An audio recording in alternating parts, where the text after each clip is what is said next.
नमस्कार बंधुगण। तेबे भगवान श्रीकृष्ण कहते कि सबुदिन सकाळु उठिबा मात्रे एही तीनिटी काम करिबा द्वारा दरिद्रता दूर होइथाय। बंधुगण, भगवान श्रीकृष्ण गीता माध्यम रे मनुष्यर कल्याण पई केतक महत्वपूर्ण उपदेश दैछन्ति। भगवत गीता एही समस्त संसारर सर्वश्रेष्ठ ग्रंथ अटे। एहा सब वेद एवं पुराण ठारू भी महान होइथाय। एहा स्वयं भगवान श्रीकृष्णଙ୍କର बाणी अटे। एणु मनुष्य को निजर जीवनर कल्याण पई भगवत गीतार अध्ययन निश्चय करिबा उचित। भगवान श्रीकृष्ण देवी रुक्मिणी को किछि महत्वपूर्ण ज्ञान देइथिले। रुक्मिणी का माध्यम रे भगवान श्रीकृष्ण एही सारा संसार को एही ज्ञान दैछन्ति। आज आमे आपण मानकु जणाइबाकु जाउछु जे एमिति तीनिटी काम विषय रे जहा सबुदिन सकाळ उठी तुरंत करिबा द्वारा व्यक्तिर जीवनर दुख दारिद्रता निराश समाप्त होइथाय एवं मां लक्ष्मी सर्वदा एमिति व्यक्तिଙ୍କ घरे निवास करिथांती। परिवार रे प्रेम बढ़ी थाए एवं घर को आसीबाकु थिबा सब संकट दूर होई जाय थाए। एही तीनिटी काम बहुत महत्वपूर्ण अटे, जहाकु प्रत्येक मनुष्य को सबुदिन सकाळ करिबा आवश्यक।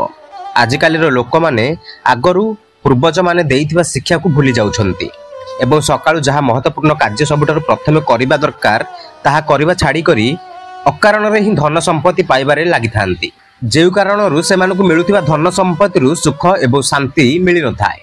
जदि केउ भी व्यक्ति सबुदिन सकाळु एही कार्य करि थाए तो सेमानकु धन संपत्ति एवं सुख शांति मिलि थाए। ता सहित ईश्वरक आशीर्वाद तांको मुंड उपरे रहि थाए। तो आसंतु जानिबा सबुदिन सकाळु कोन करिबा उचित एवं कोन न करिबा उचित।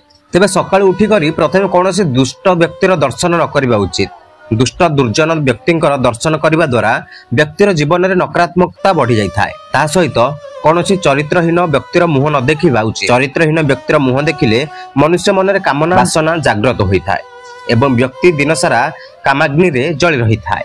सकाळ उठी करी तुरंत मनुष्य को केबे भी काहारी गाली करिबा उचित होई न थाए एवं बिना स्नान रे देवी देवतांक स्थान को जिबा उचित होई न थाए। स्नान करी पवित्र हेबा पर ही सेही स्थान को जिबा उचित। तेबे सकाळ उठी करी मनुष्य को आईना रे निजर छवि न देखिबा उचित। एही परी करिबा अत्यंत अशुभ माना जाय थाए। वास्तुशास्त्र रे कुहा जाय अछि सकाळ उठिबा परे आईना देखिबा द्वारा एहार अशुभ प्रभाव भाग्य ऊपर पड़ी थाए एवं अनेक असुविधा आसी थाए। तेबे शास्त्र अनुसार मनुष्य को सकाळ उठी निज हाथ पापुलीर दर्शन करिबा उचित, कारण हाथ रे अग्र भाग रे मां लक्ष्मी निवास करि थांती, मध्य भाग रे मां सरस्वती एवं संपूर्ण हाथ रे भगवान श्रीकृष्ण गोविंद को निवास होई थाए। एथि पई आपण सकाळ उठी एही तीन जनकर दर्शन होई गले मनुष्यर भाग्यर द्वार खोली जाई थाए। एहा द्वारा मनुष्य को धन संपत्ति विद्या सुख शांति प्राप्ति होई थाए।